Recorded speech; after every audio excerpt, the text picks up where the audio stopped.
We dismiss history at our peril. Liberty Nation Radio with Mark Angelides. The speed with which the Biden administration sought to dispel any last vestige of President Donald Trump has unsurprisingly backfired. Whether it was doing the Afghan withdrawal his own way, building back better, or dealing with the southern border, the disasters just keep piling up for a president who may have become too toxic for the 2022 midterms.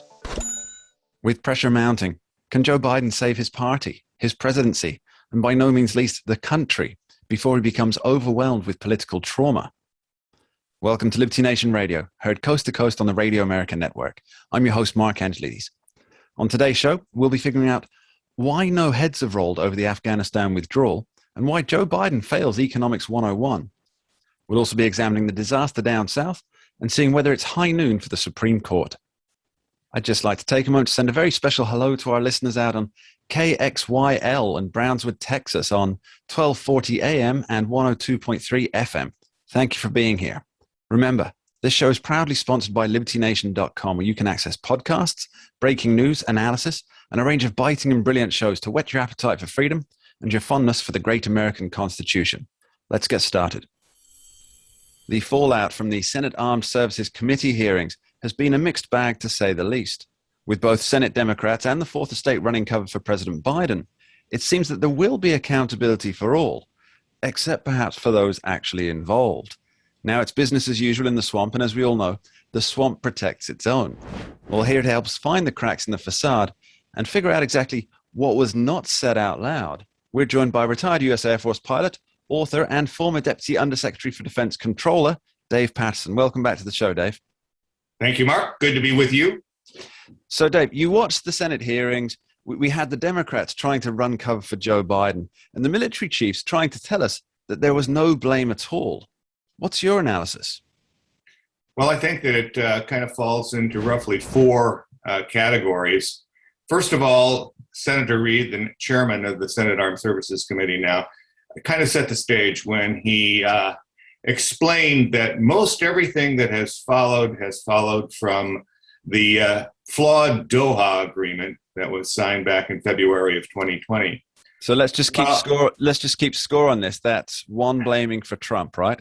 That's one blaming for Trump. Exactly right. But it doesn't stand much scrutiny because the Biden administration has not hesitated to repudiate any of the other things that Trump put into being. And so consequently, why should they fall on their sword on this one? Well, it's because it's easy to blame the former president. And so they do. I think from a larger perspective, something that I refer to as the eaches has been significant in the fiasco that has been this withdrawal and evacuation. And what I mean is that with each small decision the Biden administration made, they foreclosed other options, both by their own choice and by virtue of the decision. For example, when Biden established the date certain for the withdrawal, originally 9/11, but politically that was too obvious, and revised it to 31 August. That drove the scramble to get out of Afghanistan by that date. It could have been any other date, but 31 August foreclosed a number of options for them. Also, when they withdrew the close air support from the Afghan security forces, that left the Afghans without the capability to engage the Taliban as they had been for the last 20 years. It seems that the Biden administration is incapable of playing the Monty Hall game. Exactly right. And, you know, when they decided to close Bagram Air Base, they foreclosed options for two bases from which to withdraw their forces and the Americans. So I think that with each of these small decisions, they contributed to the overall fiasco that turned out to be the withdrawal and evacuation. Presumably one of these small decisions also involved the amount of troops to be left there. And one of the most notable points from the hearings was that either the attendees were lying or the president was, regarding recommendations to keep more troops on the ground or for how many troops to keep on the ground during the withdrawal. how to make sense of that contradiction?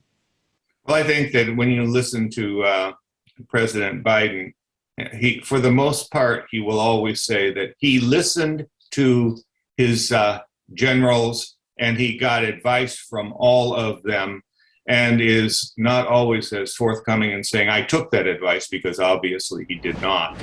And for all of the former president's failings, one of the things I think that you can say is that when the military gave him options, he chose one. And then that became the policy. But when they became vehement about a choice, he generally followed their advice.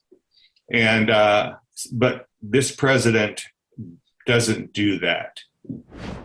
Okay, now I think one of the few concrete statements that came out of the whole affair is that Democrats want to start up a long-ranging commission to examine every aspect of the 20-year engagement from the start to the finish. Now, I may be showing my political naivety here, but in real terms, does this mean just to shove it down the road and fill it so full with paperwork that no real answers will ever be forthcoming?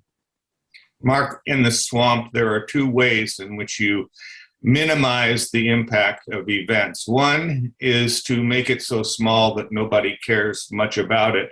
The other is to make it so large that no one can get their head around it.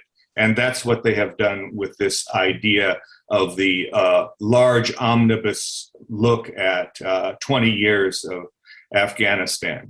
I mean, for 20 years worth of data at the highest level of government, this is years upon years of work and potentially millions of pages of reports that it's, as you say, that it's making it so big that nothing can be taken out of it. Now, Dave, we hear about the word accountability, and we heard that at the hearings more times than I could really count. Now, in your opinion, will anyone ever actually be held accountable for the mess? And if so, will it only be at the ballot box? I imagine that in the end that someone will be held accountable for some small portion of this overall travesty. But in the end, in a democracy, you make your point at the ballot box for sure. And I think that when you look at how the Biden administration deals with just about every issue, they provide you with this logical fallacy called the false choice. And the false choice at Bagram, for example, was, well, once we went below 2,500 people, we just couldn't use Bagram anymore as a base. Well, who made the decision to go below 2,500? You did. You could have changed that. And so whenever you hear Biden say, well, if we didn't get out of Afghanistan when we did on the 31st of August, we would have been there for 20 years. Really? I don't think so. So you have to be aware that that's how they govern. They govern by the logical fallacy of the false choice. Now, Dave, one final question, if I may. I think it's apparent that the media is only too happy to go along with bolstering these false choice fallacies that you mention. Now, when the Fourth Estate refuses to hold feet to the fire, as is their purpose, what alternatives are left? How can folks sift the fact from the fiction? Well, unfortunately, in the United States, we're experiencing a phenomenon where our Fourth Estate has become a fifth column. And quite frankly, you have to be very careful about who you listen to, and it drives the American public to do much more of the analysis themselves and dig into the issues.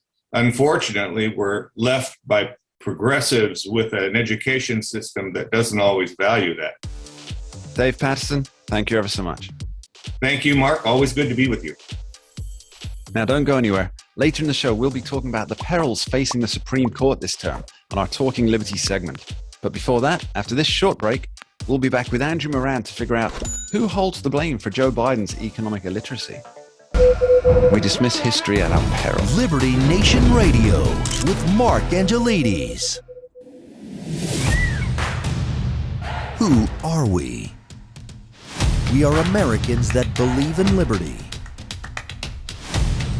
We are a project of the nonprofit One Generation Away. We are patriots who apply the founding principles to the issues of today. And they keep moving the goalposts on us. We are educators and commentators who love America and the Constitution. Who are we? We are Liberty Nation.